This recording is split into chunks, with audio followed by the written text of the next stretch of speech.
Lalu kita juga bertanya, bagaimana misalnya politisi-politisi kita kalau jelang kampanye atau saat kampanye aktif mengumrohkan orang, terutama tokoh-tokoh pemimpin, pemuka-pemuka agama.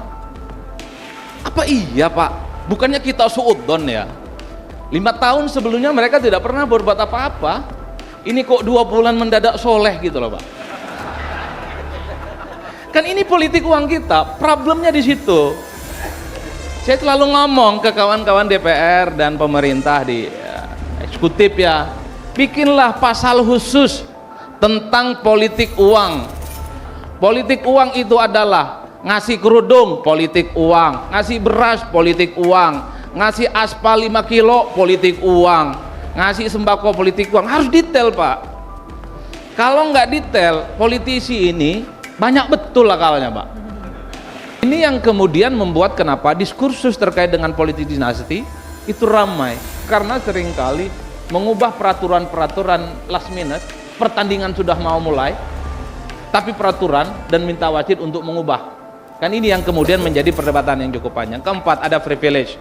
Harus diakui seringkali politik dinasti ini kan mempunyai privilege yang memudahkan keluarga besarnya itu untuk memenangkan pertarungan secara politik. Kira-kira begitu ya Tisa. Terima kasih Mas Adi Prayitno yang menggambarkan bagaimana begitu permisifnya masyarakat kita terhadap politik uang. Bahkan mereka menginginkan terus-terusan mendapatkan uang begitu kok. Perlu setiap tahun aja ada pemilu biar masyarakatnya merasa makin sejahtera. Begitu satirnya kondisi kualitas demokrasi kita dan juga bagaimana literasi masyarakat kita yang cukup rendah terhadap politik uang ini.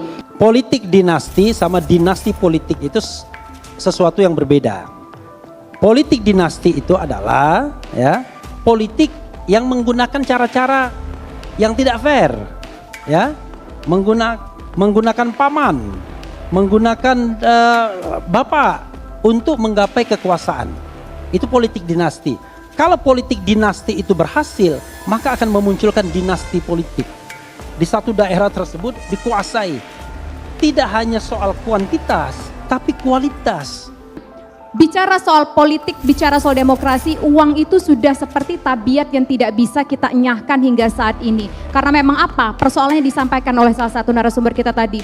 Ekonomi masyarakat Indonesia belum merata, indeks Gini rasio kita juga mungkin cukup tinggi. Belum banyak masyarakat yang bisa hidup secara layak, sehingga mereka mungkin memang berharap mendapatkan uang dari proses demokrasi ini. Terima uangnya, dipilih, kalau yang ngasih paling gede, oke, akan dipilih. Tetapi mereka sangat-sangat permisif sekali dengan politik uang ini.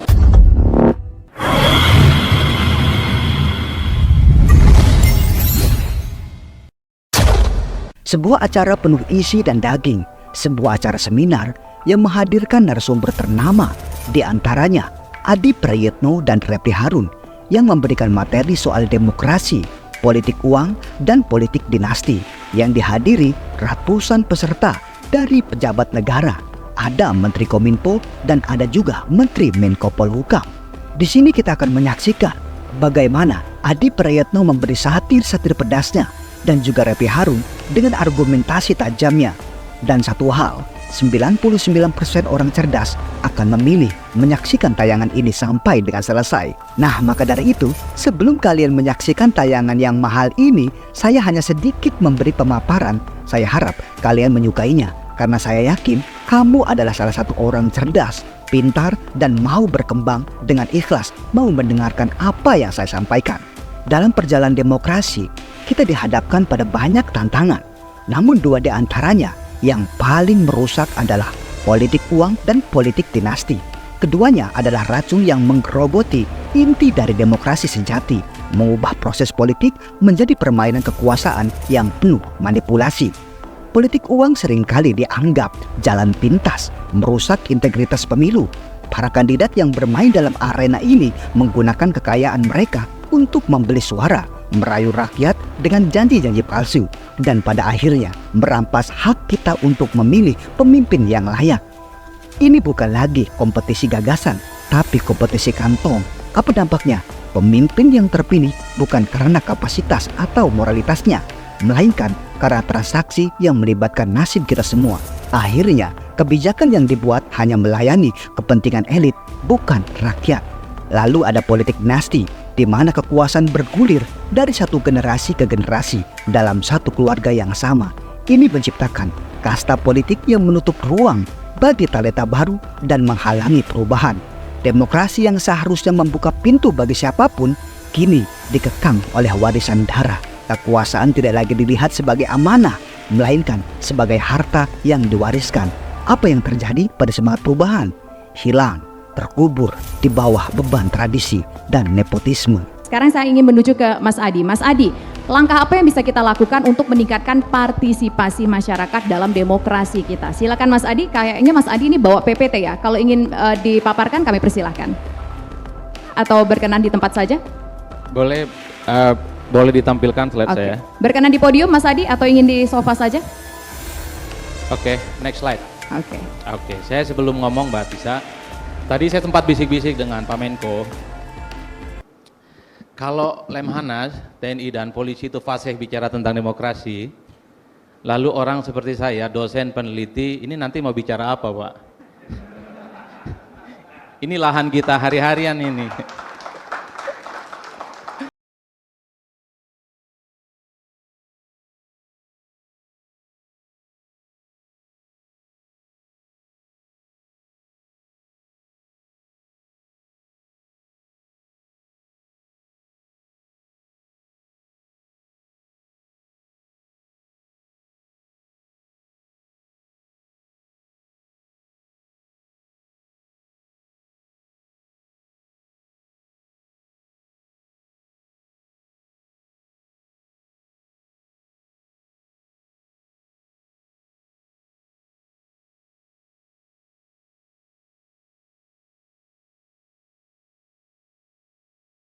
Saya bilang ke Pak Menko, kita bisa tukar posisi. Mungkin nanti suatu waktu orang kayak saya ini harus difungsikan sebagai pertahanan dan keamanan.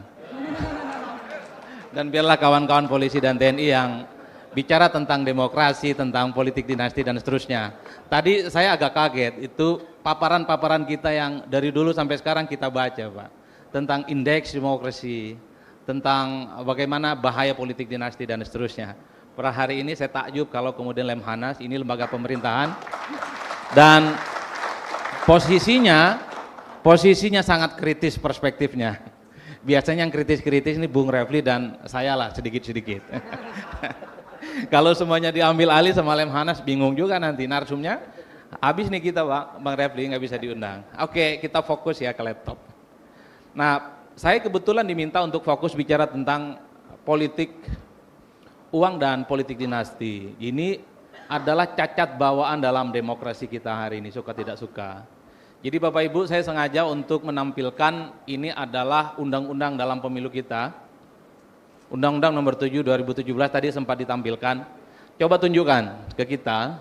Ini adalah larangan-larangan dalam kampanye. Ini dipakai dalam undang-undang pemilu, Pilpres dan Pileg. Ini juga di copy paste dalam undang-undang Pilkada.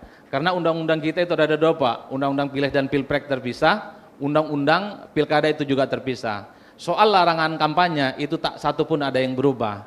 Di antara 10 larangan ini yang saya cek, yang dijadikan sebagai dasar soal politik uang adalah poin yang ke-10. Jadi peserta tim kampanye itu dilarang memberikan uang dan barang, ya, atau materi lain untuk mempengaruhi pemilih. Itu politik uang, Pak. Coba bisa ditafsirkan. Kalau ada orang ngasih uang dan barang, diniatkan masuk surga misalnya, kan nggak termasuk politik uang. Ini yang kemudian dalam praktiknya, kenapa banyak politisi dan tim sukses itu terbebas dari jeratan-jeratan pidana politik uang yang berbahaya. Kan kita bisa cek, masa-masa kampanye, banyak orang yang tiba-tiba mendadak baik. Dulu tidak pernah berkunjung ke masyarakat, tidak pernah berdiskusi secara langsung, tidak pernah memberikan bantuan sosial, tidak pernah memberikan uang, tidak pernah memberikan materi, tapi sepanjang masa kampanye, mereka berlomba-lomba berbuat baik kepada masyarakat, kasih uang dan barang. Sekali lagi Pak, undang-undang pemilu kita itu terbatas. Kalau uang dan barang yang diberikan itu tidak disertai kampanye, pilih Pak Adi, nanti menang di Pilpres dan Pileg, itu bukan kampanye. Ini saya kasih sembako, ini saya kasih uang, saya kasih modal banyak, tujuannya lillahi ta'ala ingin masuk surga. Bapak Ibu nggak perlu pilih saya. Itu nggak masuk politik uang. Cuman kan hati kecil kita bicara Pak, apa iya orang di masa kampanye ngasih uang dan barang niatnya masuk surga Pak? Nggak mungkin, sangat mustahil. Ada satu desa dikasih sapi 10. Bapak Ibu saya nggak perlu kampanye, tolong doakan nanti tanggal 20 November supaya saya tetap sehat di TPS. Kan gitu aja kan Pak. Itu model kampanye terselubung memang. KPU dan Bawaslu nggak bisa berbuat banyak. Ada orang ngasih aspal 5 kilo satu desa. Dalam peresmiannya juga tidak berkampanye. Karena definisi kampanye itu ajakan memilih dan menyebut tanda gambar atau nomor urut. Kalau dalam sambutannya orang yang ngasih jalan panjang itu tujuannya hanya minta doa supaya selamat dan didoakan menang, itu bukan politik uang Pak. Dan itu yang terjadi di kita. Lalu kita juga bertanya, bagaimana misalnya politisi-politisi kita kalau jelang kampanye atau saat kampanye aktif mengumrohkan orang, terutama tokoh-tokoh pemimpin, pemuka-pemuka agama. Apa iya Pak? Bukannya kita suudzon ya? 5 tahun sebelumnya mereka tidak pernah berbuat apa-apa. Ini kok 2 bulan mendadak soleh gitu loh Pak. Kan ini politik uang kita, problemnya di situ. Saya selalu ngomong ke kawan-kawan DPR dan pemerintah di eksekutif ya, bikinlah pasal khusus tentang politik uang. Jadi saya baca Undang-Undang Pemilu nomor 7 2017 yang 590 halaman itu Pak. Tak nemu pasal khusus yang terkait dengan politik uang. Misalnya pasal 100 politik uang, tidak ada Pak. Politik uang itu hanya poin yang ke-10. Dilarang memberikan uang, barang atau materi lain, di belakangnya ada Pak, untuk mempengaruhi pemilih. Kalau tidak mempengaruhi pemilih, jangan pernah berharap ngasih apapun itu bisa akan kena delik aduan soal pidana pemilu. Saya berharap DPR dan pemerintah yang baru suatu waktu akan membentuk dan membuat pasal khusus terkait dengan undang-undang. Misalnya, politik uang itu adalah ngasih kerudung, politik uang, ngasih beras, politik uang, ngasih aspal 5 kilo, politik uang, ngasih sembako, politik uang. Harus detail Pak. Kalau nggak detail, politisi ini banyak betul akalnya Pak. Banyak betul. Termasuk misalnya poin larangan kampanye di tempat ibadah. Kan kita tahu kan? Sementara definisi kampanye di tempat ibadah itu adalah satu ajakan dan menyebut nomor urut Pak. Kan fenomena kita ini kalau mau menjelang pemilihan, banyak orang yang tiba-tiba baik Pak. Biasanya tidak senyum, tiba-tiba senyum. Biasanya nggak pakai kopiah. Biasanya jarang ke tempat ibadah, rajin ke tempat ibadah. Dan sering hadir ke acara tablik akbar yang gede. Jamaahnya besar, 10.000, 15.000. Memang tidak berkampanye, tapi kan orang bertanya, masa iya mau buang-buang waktu 2 jam, 3 jam, hanya sekedar ingin masuk surga Pak? Mereka dalilnya banyak betul. Oleh karena itu, kalau kita bicara tentang politik uang secara umum, secara regulatif, memang harus ada pasal khusus yang secara definitif dan secara spesifik bahwa itu adalah politik uang. Termasuk misalnya bansos Pak, biar nggak ribut-ribut bansos itu adalah untuk mempengaruhi pemilih, sebut aja bansos itu politik uang. Dan haram hukumnya diberikan masa kampanye supaya orang nggak ribut. Jadi kalau mau ngasih bansos sebelum kampanye kita 2 bulan, jadi sebelum masa kampanye bebas kasih bansos. Bansosnya bisa umroh, bisa sapi limusin, apalagi bikin gereja, bikin masjid. Kan pemimpin kita baik betul Pak, tapi batasi, kalau you masuk masa kampanye haram hukumnya bansos-bansos itu diberikan, biar nggak ramai seperti Pilpres 2024 ini. Next slide. Nah, ini problem kita Pak, soal politik uang. Selain problem regulasi, ini survei kita nih, awal Januari 2004. Masyarakat kita memang permisif Pak, oke tuh kalau ada politik uang ya. Jadi ketika ditanyakan kepada para responden dan pemilih kita, seandainya ada calon pemimpin dan tim sukses membagikan uang kepada Bapak dan Ibu, bagaimana seharusnya Bapak Ibu bersikap? Kalau di total ada sekitar 71,6% yang menerima Pak, tapi menerimanya beda-beda. 44,2% ada yang bilang menerima dan berkomitmen akan memilih, tapi ada yang lebih matre Pak. 25,6% menerima tapi belum tentu memilih. Maksud saya bukan matre, menerima tapi belum tentu memilih. Ini adalah politik uang yang seringkali tidak efektif. Nah ini yang paling matre nih, 1,8%. Menerima tapi memilih yang memberi paling banyak, Pak. Banyak juga yang matre, Pak. Banyak juga yang matre ini. Dan nggak kenal komplek ataupun di daerah. Sama aja, Pak. Kalau soal uang, imannya sama, Pak. Uang itu nggak kenal agama. Yang ingin saya katakan adalah ada permakluman di pemilih kita bahwa politik uang itu dianggap wajar. Ada yang menerima dengan syarat, ada yang menerima dan berkomitmen memilih, dan ada yang menerima tergantung seberapa banyak dia akan mendapatkan politik uang. Kan ini kan permisif banget. Kalau di tempat saya di Madura dan Banten hampir sama, Pak. Ada satu istilah yang mereka sebutkan, Pak Adi katanya, tolong bilang ke Pak Presiden, kalau bisa pemilu itu setiap tahun sekali katanya, Bang. Oh, hebat betul ini, nama desanya Cipocok di Kota Serang. Karena kalau pemilu tiap hari ataupun tiap tahun, masyarakat sejahtera, Pak. Tim sukses, relawan, tim pemenangan, itu baik betul, bawa sembako dan atribut-atribut lain, Pak. Wah, ini sebenarnya statement-statement yang satir di masyarakat, bahwa yang mereka ketahui kalau ada tim sukses dan tim pemenangan yang mereka bawa itu adalah sembako.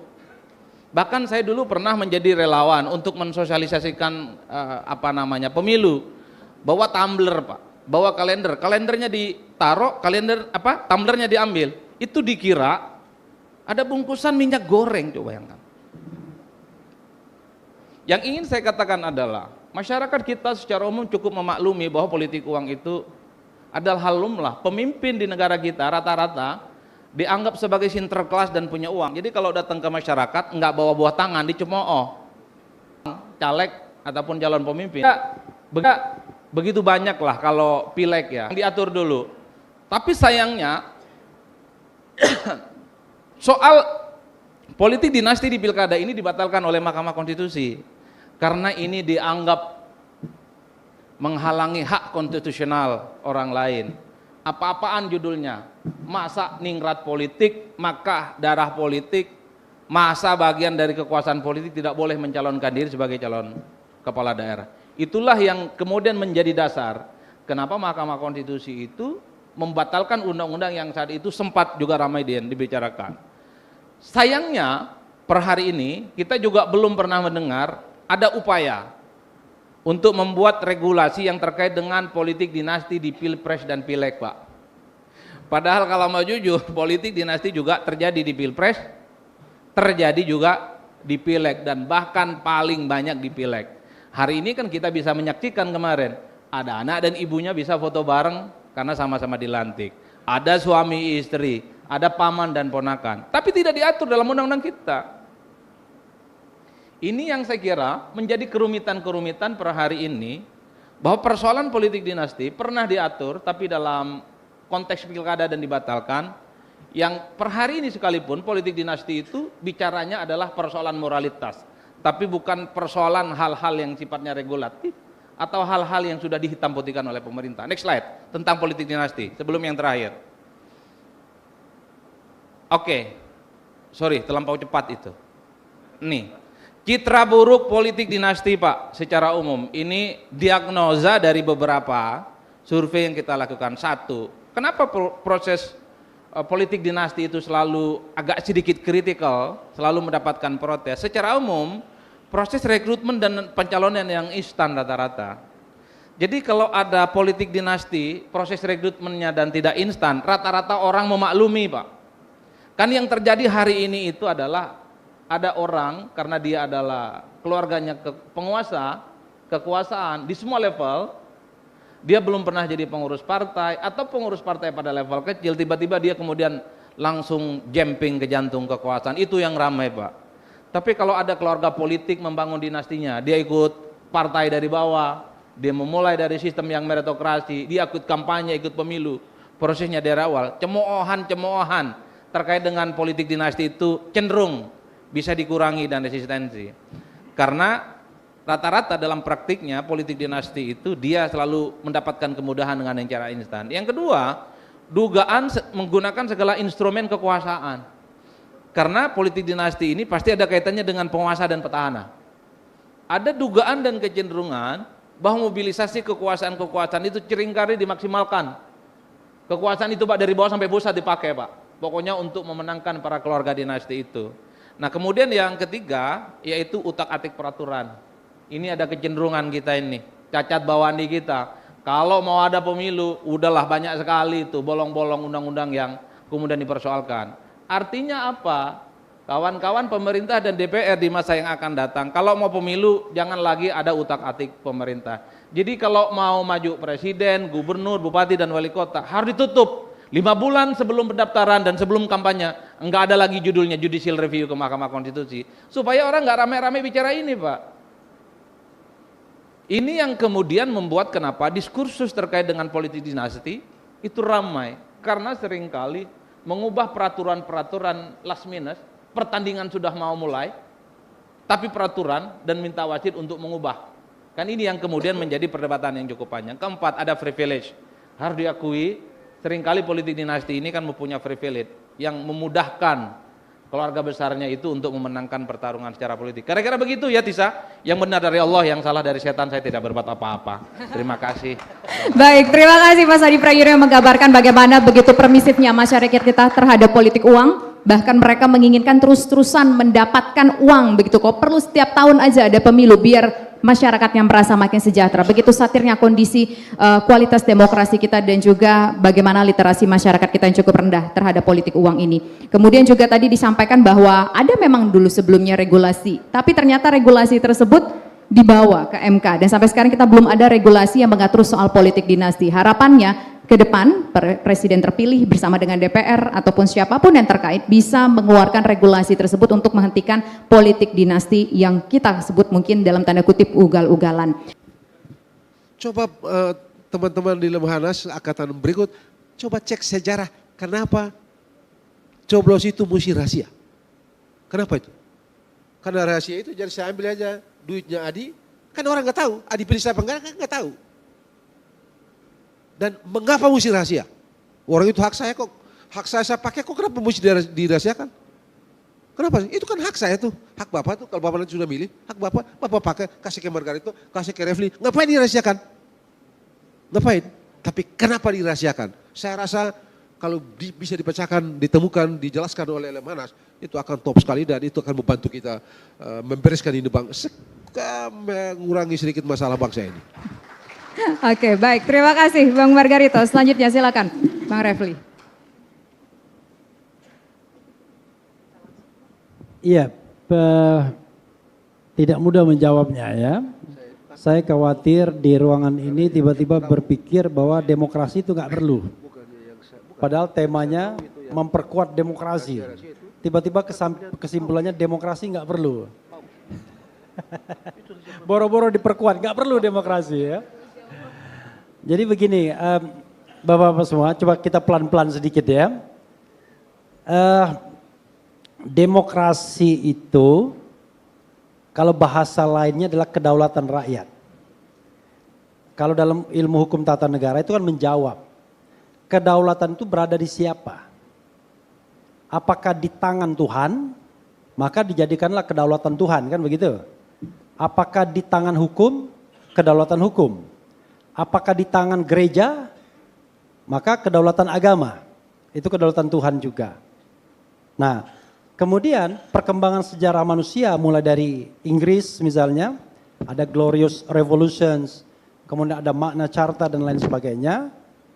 Mereka mendefinisikan kedaulatan itu berada di tangan rakyat. Itulah yang namanya demokrasi, demos, kratos.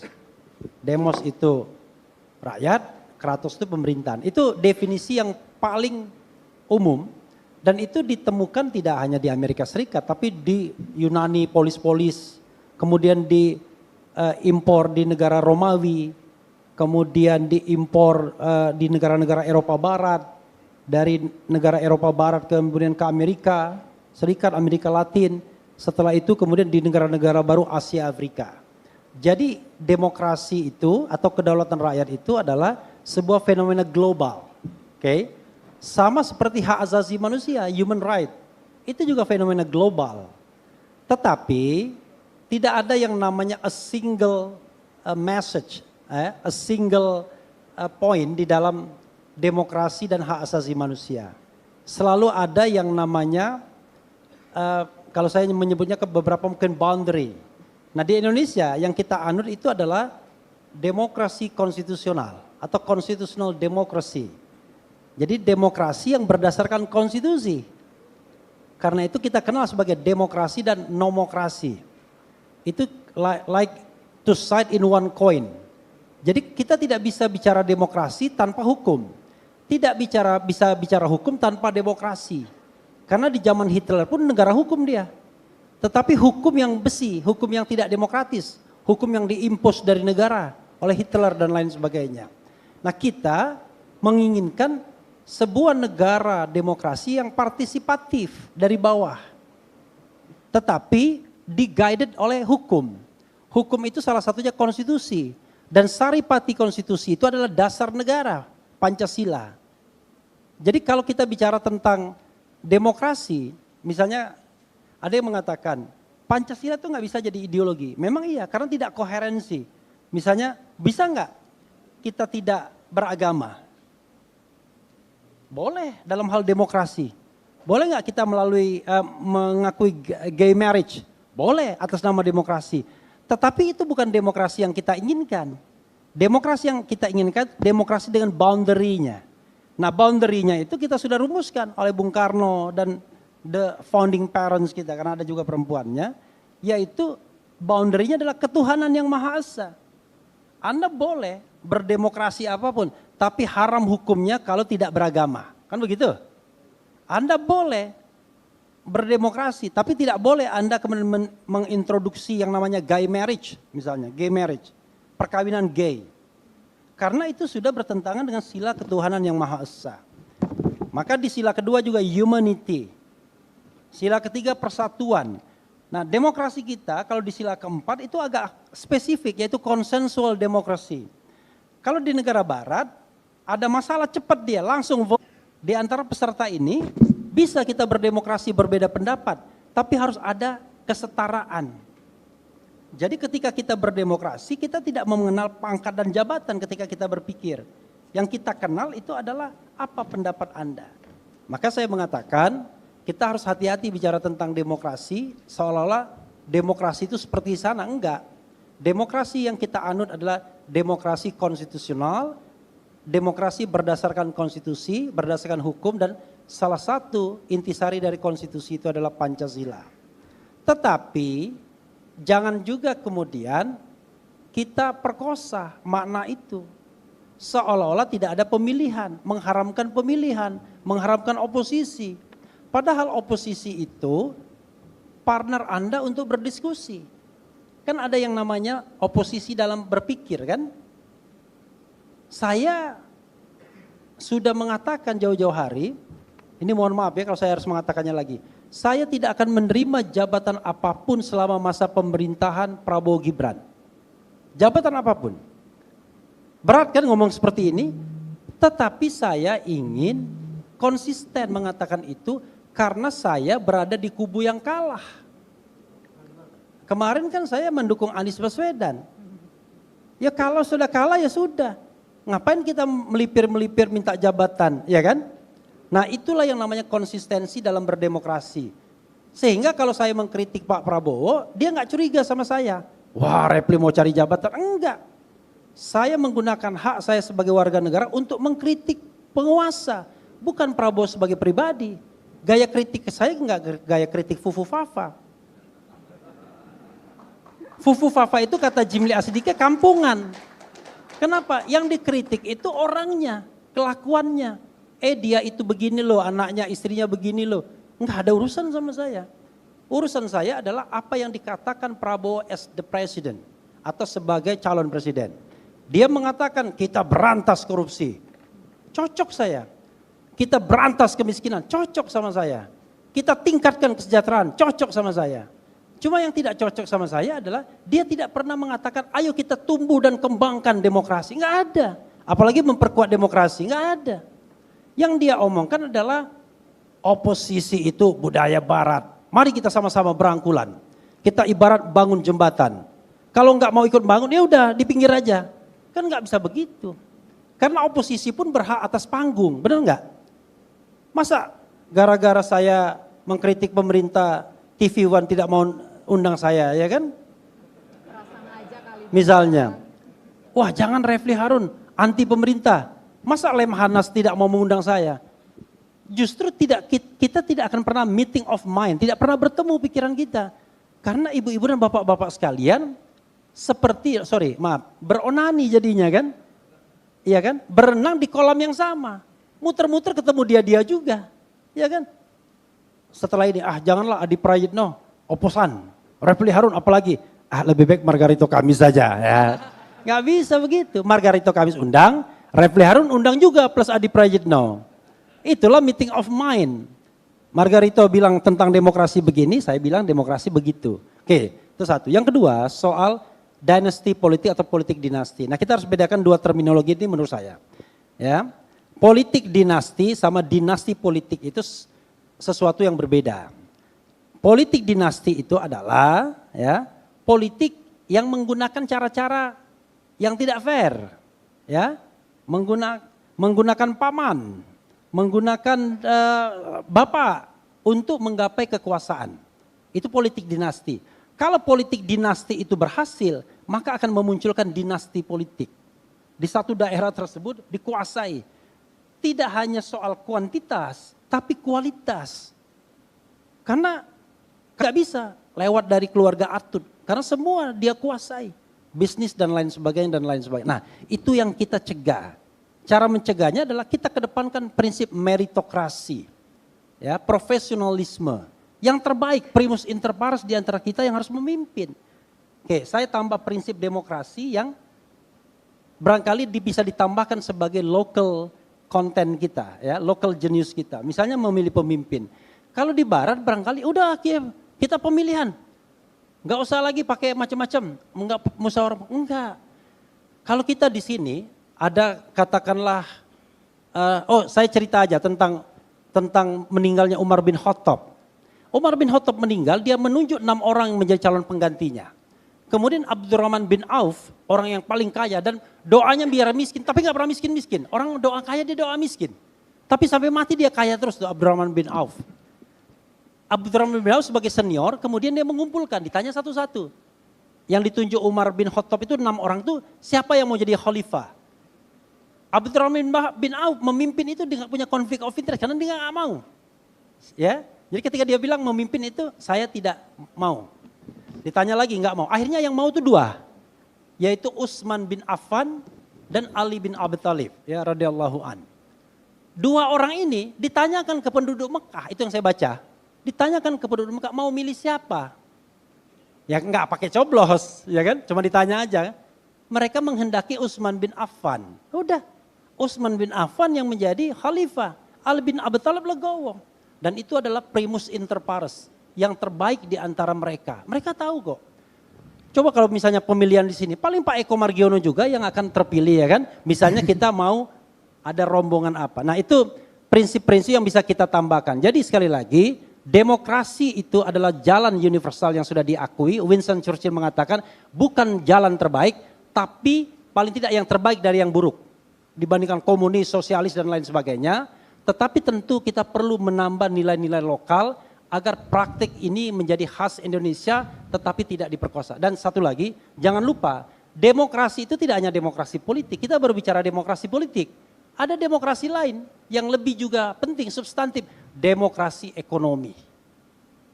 Demokrasi ekonomi ini yang nggak pernah jalan agendanya. Nanti kita kesempatan kita bicara lagi. Antara lain misalnya 40 orang terkaya dengan rata-rata per kapita kita kesenjangan itu 1 juta kali.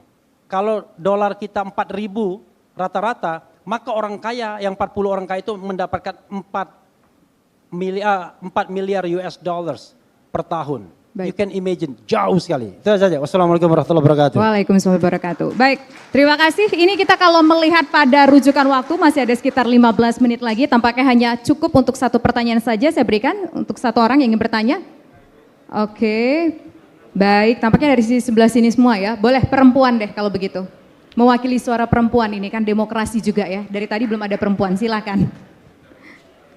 Langsung merapat dengan segera menuju ke mikrofon terdekat, silakan Mbak.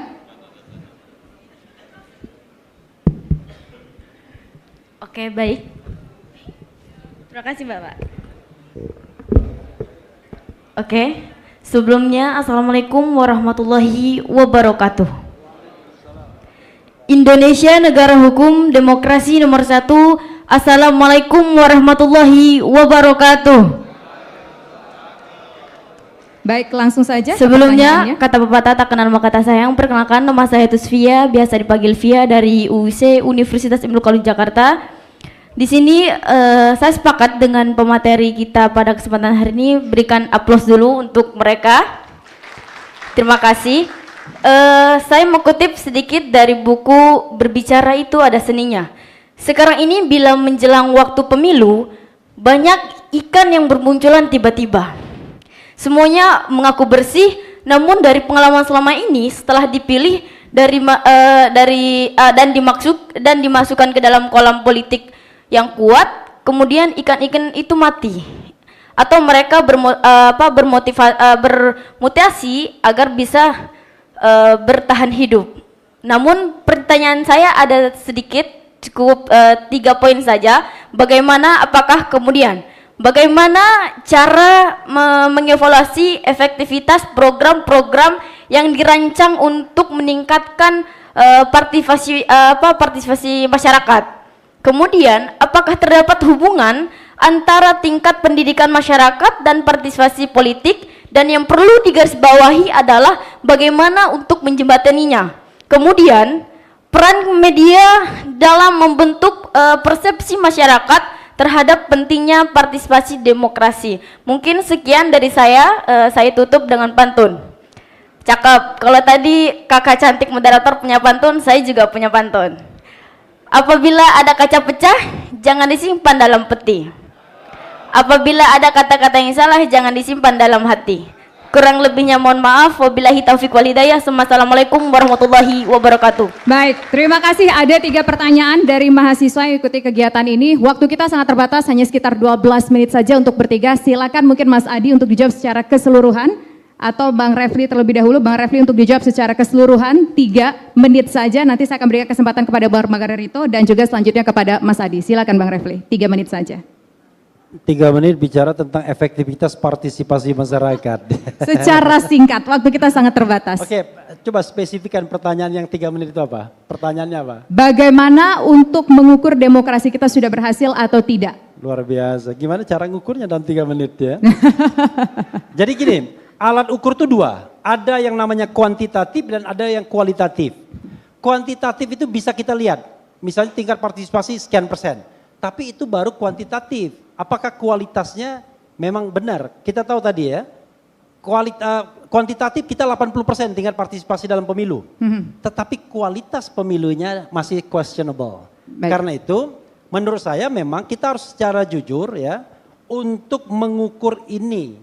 Jangan kemudian punya personal interest atau conflict of interest. Makanya yang namanya ID itu nggak pernah dipakai. Jadi yang namanya indeks demokrasi Indonesia itu nggak pernah dipakai dalam pergaulan-pergaulan intelektual kita. Kenapa? Karena kita nggak percaya. Karena yang bikin itu punya conflict of interest. Maka kita lebih percaya kepada institusi internasional yang kita anggap barangkali relatifly lebih netral. Ya, itu saja jawaban saya ya. Makasih. Baik, terima kasih. Selanjutnya Bang Margarito, silakan Bang Margarito. Saya tidak punya alat ukur ini ya, karena begini, ini barang tidak punya bentuk. Cek betul, jangan bicara di ujung. Cek isinya betul, gak ada bentuknya. Jadi Anda boleh tambah apa saja di situ untuk bilang demokrasi. Suka-suka kita. Itu Amerika yang bilang jago itu, Anda nggak tahu kemarin itu si Trump di impeach. Coba Anda bayangkan Amerika yang bilang jago itu demokrasi dan kita tuju-tuju dia tuh. Menghasilkan 2 kakek luar biasa. Untuk kemarin dikritik itu, kalau nggak Biden calon lagi tuh. Orang tua itu sudah parah kayak begitu. Trump di impeach apa? Karena ada kebijakan politik quid pro quo. Sebelum dia ke sana dia sudah, dan setelah dia jadi dia macam-macam juga jadi. Apa itu barang itu? Karena itu saya bilang kita mesti takar betul, kita mesti pintar betul, kita mesti arif betul terima barang ini. Kalau tidak, kita ya begini inilah. Gitu Pak, jadi saya tidak punya alat ukur. Satu-satunya yang paling mesti kita gunakan adalah akal sehat kita. Dan sejauh mungkin kita adaptasikan dengan value kita di dalam. Kalau tidak, kita akan habis dengan ini. Ada begitu banyak, cuma kita kan cuma lihat di atas. Cuma Bapak bayangkan ya. Yang tadi saya pertama soal hoax tuh. Hoax itu diperlukan. Yang pertama kali bikin hoax itu siapa? Amerika Pak. Siapa dia? Woodrow Wilson. Siapa ambil dari mana? Namanya Walter Lippmann. Orang pertama yang menjadi bikin teori propaganda itu. Sebelum dari dia itulah baru lihat Joseph Goebbels. Apa? Nipu rakyat. Apa nipu rakyat? Ya bikin isu sana ke sana nanti lari-lari sana beralih yang dikerjakan ini. International demokrasi atau international independence. Orang boleh bicara macam-macam independence hebat. Apa? Cuma mau potong habis kok. Cuma potong habis Turki Utsmania untuk gak ambil minyak semuanya kok. Bukunya ada banyak tuh kok. Kita mesti pintar, kalau tidak kita ditipu, betul-betul ditipu. Kita tipu sama orang-orang ini. Ya saya nggak percaya itu. Coba, waktu Bolivia kemarin, capres pemilu itu, kan ributnya cuma satu polisi mati doang tuh. Turun tuh Amerika tuh, lari Evo Morales, bubar. Apa kita di sini? Tenang aja tuh. Mati 300 orang tuh, ada. Coba lihat polisi sekarang tuh. Coba lihat kita mesti, mari kita, supaya kita masuk di substansi. Terakhir misalnya nih, orang-orang dari Harvard, orang-orang dari Columbia, orang macam-macam itu kritik itu kebijakan Amerika untuk luar negeri. Apa yang terjadi? Mahasiswa itu diancam, diberhentikan kok. Negara demokrasi apaan tuh? Lihat kemarin itu. Nah itu udahlah, rakyat tiap hari demo panjang begitu, jangan begitu. Apa diikuti oleh pemerintah sana tuh? Enggak. Karena industri senjata yang menentukan. Jadi udahlah, dari Mbak. Baik. Jangan terlalu ribut dan soal demokrasi ini. Beragam sekali ya narasumber kita pada pagi sampai dengan siang hari ini. Pakai akal sehat. Oke. Pakai akal sehat. Oke. Dan sejauh mungkin adaptasikan dengan value kita. Supaya kita tidak begini-begini terus ini. Oke, baik. Ya itu Pak. Baik, silakan Mas Adi, 3 menit. Ya, saya kira untuk mengukur partisipasi sederhana, tingkat kedatangan ke TPS. Itu penting. Di Amerika tahun 60-70 tingkat partisipasinya rendah, di bawah 50%. Jadi secara legitimasi politik orang ke TPS itu menjadi penting soal apakah dia memiliki calon yang bertanding atau tidak. Itu bisa dijadikan sebagai klaim apakah supremasi politik yang dimenangkan oleh pejabat publik, entah itu presiden, entah itu anggota dewan, gubernur, bupati, dan wali kota itu penting. Nah di Amerika, ini kualitas partisipasinya kenapa menjadi bagus selain datang ke TPS, sekalipun rendah saat itu, tapi civic engagement, keterlibatan masyarakat secara umum untuk menjadi sparring partner yang kritis bagi pemerintah itu kuat. Di kita agak repot Pak, kelompok-kelompok sivilnya ini kan jarang yang kritis dan bahkan lebih memilih untuk berkongsi dengan kekuasaan dan pemenang. Sehingga kekuasaan-kekuasaan penyeimbang ini bukan hanya di parlemen yang lemah, di luar pun juga lemah. Jadi bagi saya partisipasi itu bukan hanya menjadi penting datang ke TPS, tapi menjadi warga negara yang kritis, ikut serta dalam organisasi-organisasi yang relatifly kontributif, menjadi penyeimbang itu penting dan itu perlu ditumbuhkan. Apalagi ada kecenderungan di negara kita ini kan koalisinya gemoy, koalisi mayoritas Pak. Lalu kita berharap kepada siapa untuk memberikan satu kebijakan yang sifatnya pembanding kepada pemerintah kalau bukan kepada mereka yang saya kira saat ini adalah kelompok-kelompok kritis. Itu pertama Pak. Nah yang kedua, partisipasi itu kan definisinya sederhana. Datang ke TPS adalah tujuannya didasarkan atas rasionalitas. Dia memilih pemimpin itu karena faktor rekam jejak, karena faktor kompetensi dan visi misi. Nah, saya agak sanksi, yang tinggi partisipasi kita datang ke TPS 76% ke atas itu, ini karena visi misi atau karena logistik Pak. Nah untuk tahu itu adain survei deh. Jadi perlu ditanya kepada pemilih, apakah datang ke TPS itu karena logistik, apakah karena kerudung, apakah karena sembako. Kalau itu yang terjadi itu bukan partisipasi, tapi mobilisasi persisnya. Partisipasi itu adalah tindakan yang ikhlas, dia secara rasional memilih calon, karena calon itu dinilai punya kapasitas, punya integritas, punya kompetensi. Kalau masyarakat kita angka kemiskinannya masih cukup tinggi, tingkat pendidikannya juga masih rendah, kita jangan berharap partisipasi itu menjadi penting. Yang ada itu adalah mobilisasi politik. Saya meyakini pasca reformasi per hari ini itu lebih banyak mobilisasi politiknya ketimbang partisipasi politik Pak. Saya kira begitu, Tisa. Baik. Nanti mungkin Lemhanas perlu survei itu. Jangan-jangan yang ke TPS lebih banyak yang datang ke ini Pak, karena kerudung dan sembako Pak. Bukan karena integritas dan visi misi. Terima kasih Tisa. Oke baik, terima kasih. Boleh tepuk tangan untuk 3 orang narasumber kita. Terima kasih Mas Adi, terima kasih juga Bang Refli. Oke boleh silakan. Tes pakai ini aja.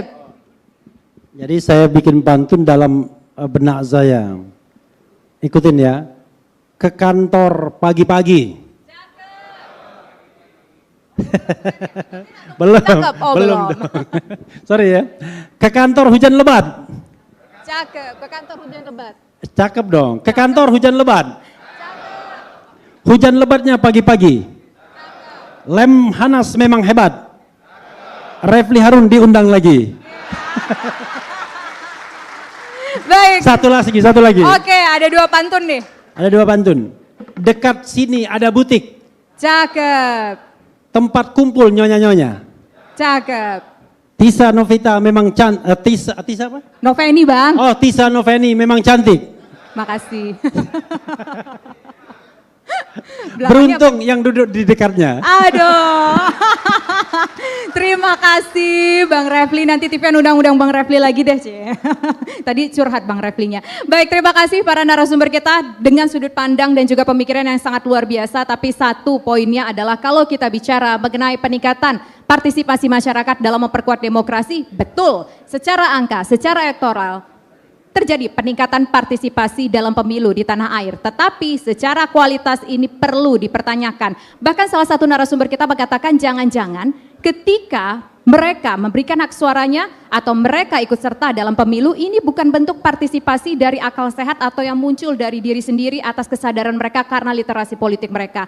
Bisa saja bukan hal itu yang terjadi, tetapi ini adalah dampak dari mobilisasi politik. Nah tadi kita juga membahas mengenai bahwa secara tingkat partisipasi cukup tinggi, tapi dari hasil laporan-laporan lembaga internasional pemeringkat kualitas demokrasi Indonesia ini masih dalam kualitas yang belum begitu baik. Ada beberapa faktor yang menyebabkannya yang sudah kita bedah bersama-sama, yaitu mengenai persoalan politik uang, kemudian juga persoalan politik dinasti ataupun nepotisme dan juga soal hoax. Yang kuat tadi kita bahas di sini adalah mengenai soal politik uang. Indonesia merupakan negara ketiga tertinggi yang memiliki politik uang dalam pesta demokrasinya. Bicara soal politik, bicara soal demokrasi, uang itu sudah seperti tabiat yang tidak bisa kita enyahkan hingga saat ini. Karena memang apa? Persoalannya disampaikan oleh salah satu narasumber kita tadi. Ekonomi masyarakat Indonesia belum merata, indeks Gini rasio kita juga mungkin cukup tinggi, belum banyak masyarakat yang bisa hidup secara layak, sehingga mereka mungkin memang berharap mendapatkan uang dari proses demokrasi ini. Terima uangnya, dipilih, kalau yang ngasih paling gede, oke akan dipilih. Tetapi mereka sangat-sangat permisif sekali dengan politik uang ini. Kemudian juga soal bagaimana kita melihat adanya unsur nepotisme dan juga politik dinasti, memang sempat ada aturan ataupun undang-undang yang berusaha untuk mencoba mengekang politik dinasti ini. Tetapi kemudian hal ini tidak berlanjut. Nah harapannya nanti pemerintahan selanjutnya baik di tingkat eksekutif dan legislatif dan juga mungkin yudikatif bisa duduk bersama untuk membahas supaya bisa menghentikan adanya politik dinasti ini. Meskipun mayoritas kita lihat peserta pemilu baik itu di tingkat legislatif ataupun juga pilkada, mayoritas di antara mereka ini memiliki konflik of interest dengan pemimpin sebelumnya.